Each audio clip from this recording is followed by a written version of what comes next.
मोदी जी अपनी सैलरी का क्या करते हैं? एक मैं आपसे ये पूछना चाहती हूँ। दूसरा, आपकी माँ आपको बड़े प्यार से पैसे पकड़ाती है, आप उन पैसों का क्या करते हैं? एक तो मेरी माँ ने मुझे जो हमेशा क्या देती है, ज़्यादा से ज़्यादा शायद एक बार 11 रुपया दिया था, ज़्यादा से तो ज़्यादा, नारियल और मिश्री मिली थी। ज़्यादा। लेकिन एक बार उसने मुझे 5,000 रुपये दिया। अच्छा, 5,000 रुपया। तो मैं सरप्राइज था जी। तो सुबह मैं जन्मदिन था तो माँ को मिलने गया, तो उसने मुझे 5,000 रुपये दिए। मैंने कहा माँ क्या बात है आज? तो बोले ये कश्मीर, उस समय कश्मीर में बाढ़ आई थी, अच्छा। तो माँ ने कहा कि उनको दे देना। तो मैं इन पैसों को कहीं ध्यान तो नहीं रहता, लेकिन दे देता हूँ, फिर बता देता हूँ कुछ कर लेना। आप हैरान हो गए, मेरे जेब में कभी पैसा नहीं होता है, मैं कभी बहुत परेशान हो जाता हूँ। तो हर एक बार मैं कहीं गया तो कोई कार्यकर्ता रिसीव करने आएगा, मेरे पास पैसे नहीं थे, जो रिसीव करने वाला आना था वो बेचारा पहुंचा नहीं, मेरे पास पैसे नहीं थे, जहां जाना था उसका पता नहीं था, ऑटो रिक्शा को पैसे दूं क्या करूं, मैं खड़ा रहा बड़ी देर तक। जब वो आया तो बाद में उसको लगा कि तो मैं चला गया हूँ, तो मैं प्लेटफॉर्म पर बैठा रहा, 2-3 घंटे के बाद मेल बैठा, तब जाकर मैं पहुंचा। पैसे वैसे रखता नहीं मैं। आपका बेस्ट फ्रेंड फॉर लाइफ कौन है? BFF?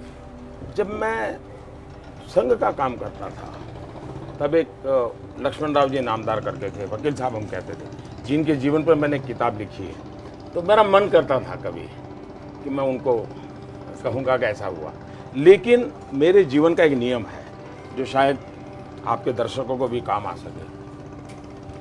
जीवन में एक व्यक्ति ऐसा होना चाहिए, उसको पता नहीं होना चाहिए कि आपके जीवन में उसका वो स्थान है।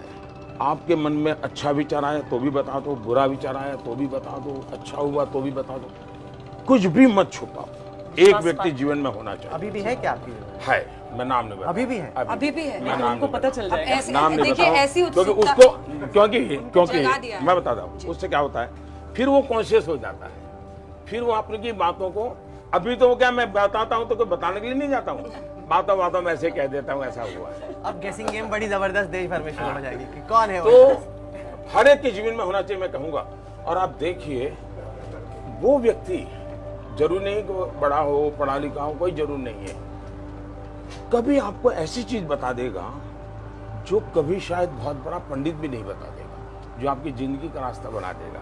वकील साहब का नाम भी मैं इसलिए बताता हूँ कि अब वो जीवित नहीं रहे हैं।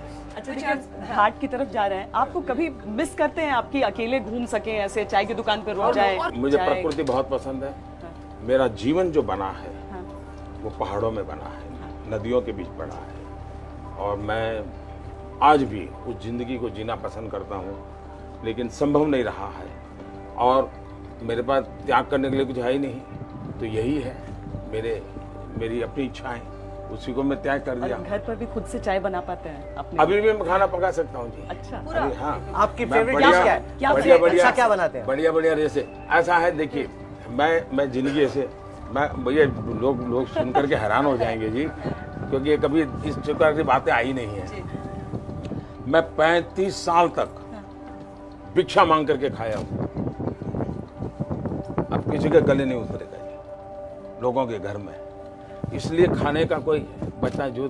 अच्छा, मैं कभी बता करके नहीं जाता था, पढ़ा है तो खाता था, वरना चला आता था, ऐसे जिया हूँ।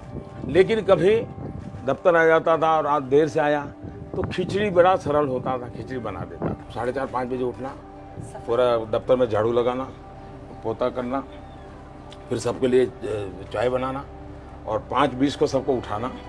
फिर हमारे यहाँ एक RSS में प्रातः स्मरण होता है, तो प्रातः स्मरण होता था, सभी महापुरुषों का स्मरण करते हैं, फिर सबको चाय परोसता था, उसके बाद शाखा चला जाता था, फिर आकर के सबके लिए नाश्ता बनाता था। तो पोहे वगैरह बनाना मुझे बहुत अच्छा आता है। अच्छा। सबको मैं खिलाता था, और फिर कोई 10 बजे स्नान करता था, फिर मैं डाक पढ़ता था, अखबार पढ़ता था, और फिर किसी के घर खाना खाने के लिए चला जाता था। तो ये मेरी ज़िंदगी रही थी।